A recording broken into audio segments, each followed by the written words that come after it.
Senior Solo Travel, Lugano, Switzerland. On a recent solo trip to Switzerland, I took a beautiful train ride from Lucerne to Lugano, arriving at about 2 p.m. I only had the rest of this day and the following to explore Lugano.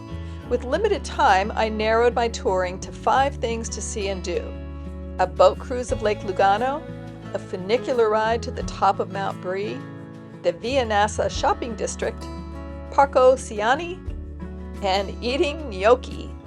For the most part, my trip was fabulous. However, there are definitely some things I would do differently if I return.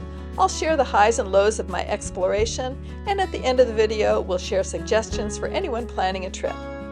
Day 1. As soon as I stepped out of the train terminal on this hazy afternoon, I could see the lake below.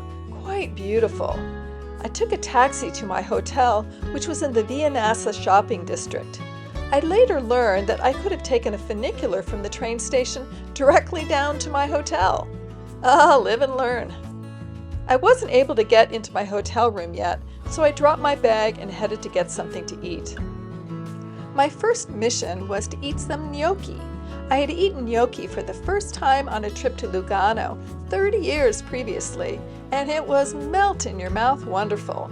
I had tried the dish in numerous places in the States and Italy, but it wasn't as good. Finally, an Italian man explained to me that it was a northern Italian specialty, and since Lugano is a northern Italian-influenced town, that's why the gnocchi was good there. So I found a cafe that had it on the menu and sat down with high expectations. It wasn't as good as my first experience, and it never is, of course, but it was pretty darn tasty. Highly recommend it. While I was eating, I looked across the street and saw that there were boat cruises taking off by the lakeside. So after eating, I scampered over and asked about joining a cruise. There was one taking off in 15 minutes, so I bought a ticket. It was a lovely hour-long boat ride that surprisingly stopped about 4 times to pick up and drop off passengers. So we didn't go very far, but it was all quite beautiful. The sun was setting, so it was that magical time of day. There was sunlight shimmering on the water, and the shoreline buildings and mountains created a beautiful backdrop. The fog that I had seen over the lake seemed to have disappeared as soon as we set out on the boat, so I had a clear view of the shoreline and the mountains in the distance. Here are some more images of the cruise.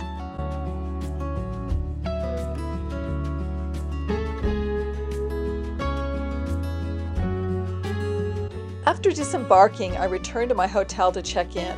I rested for a short while, then thought I would set out to visit the Via Nassa shopping district. Unfortunately, the stores were all beginning to close, so I just wandered through the area, admiring the narrow streets, shops, cafes, and architecture. The entire district was lighting up as the sun set, which added to its charm. Day 2. I made a plan for the day to take a funicular up Mount Brie. The views were supposed to be amazing. I studied a website that said there were numerous trails once you reached the top, so I scoped out the easiest loop trail, which would allow me to take the funicular back down. The website said all the trails were clearly marked, so I was looking forward to my day. I followed my GPS walking route, which took me on a circuitous route to the funicular, but I managed to get to the station about 45 minutes later. The funicular was free, so I walked right on. We sat for some time before it finally took off with a full load of passengers. It only brought us halfway up, though. We had to get out and get in line for another funicular. At this station there were 2 lines, one for people with barcoded tickets and another to purchase tickets, so I waited by the ticket counter. No one was there, so everyone was just standing around. After about 20 minutes, the funicular car came down and the driver got out. It turns out she was the ticket seller too. I guess that's an efficient use of staffing, but it was certainly a slow process. They took some time before they started boarding, but eventually we headed up the final route. From the bottom to the top, I think it took me about an hour. I'm not sure if it is always that slow. It was a Sunday, so maybe they had less staff. The views going up were nice, but you had to peek through people to see. However, once off, the scenery took your breath away. It was spectacular. There was no information desk up top and only this map and signpost. I found the map and direction signs difficult to interpret, so I pulled the trail map up on my phone. However, it didn't seem to correspond with what I was seeing, so I decided to just wing it. The first thing that drew my attention was a pretty restaurant sitting out on this panoramic perch. I decided to eat lunch there and take in the views. It was sunny and warm that day, some of the best weather I had encountered on a 3-week trip, so it felt good to soak up the sun, especially with the amazing views. After lunch, I set out on one of the trails. I decided I would only take a trail a certain distance and then return the way I came. I didn't want to get lost or end up far away from the funicular, so I took a path that scaled the edge of the mountain, and it was lovely.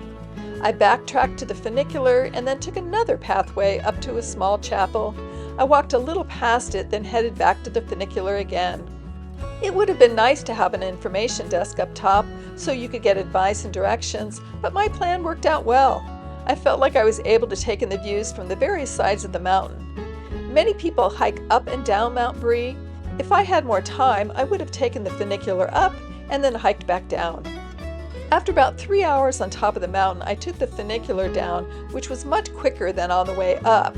Again, no one was in the building, but people just waited in an outer room until someone opened a door to board the funicular. The transition from the first car to the second was quick this time, and I was down the mountain in less than 30 minutes. When I disembarked, I ignored my GPS and walked immediately toward Lake Lugano. I wanted to walk along the shore, and I knew there were some parks along the way. It was so pretty out that people were really taking advantage of the weather, especially because it was Sunday. I eventually found my final destination, Parco Ciani. It is quite a large park, and it was a popular place. When you walk into the park, there is a path along a creek. The path turns into a boardwalk that follows the shoreline. There was a row of benches where people were taking in the sun. As a matter of fact, so many people were using the benches, some people were just lying on the boardwalk. I strolled through the park along the shore, just marveling at the glorious surroundings. Lugano is truly a beautiful and picturesque town. Very quickly, I was back to my hotel area, which made me realize that the GPS route I took in the morning was much more difficult than the flat walk I took along the shore, and less pretty. However, I did see some different areas of the city by taking the higher route. I thought I would visit the Via Nassa again, but since this was Sunday, the area was dead. There were still some cafes open next to the lake, but the deeper you strolled back into the Via Nassa, the deader it became. At this point, I had put in over 20,000 steps and decided to call it a day. I had checked off the 5 things on my list, so was satisfied with my day. The best attractions of Lugano are the lake and the mountains, so I was happy I was able to take it all in from the boat the day before and from up high today. All in all, a fabulous journey in a stunningly beautiful town. A couple suggestions for anyone planning a trip to Lugano. If you want to take a lake cruise, do some research. There are different types of cruises that drop people off and pick people up all along the shoreline. I didn't have the time, but if you do, you might want to go ashore at various villages around the lake. Also, I'd highly recommend the late afternoon cruise.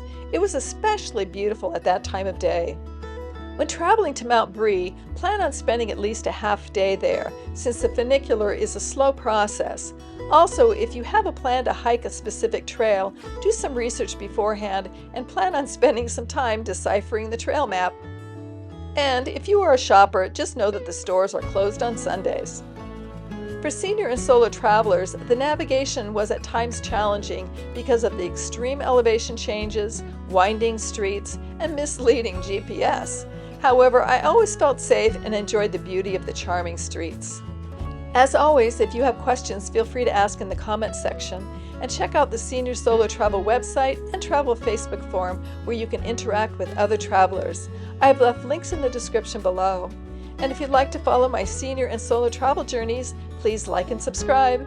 Next stop, Milan, Italy.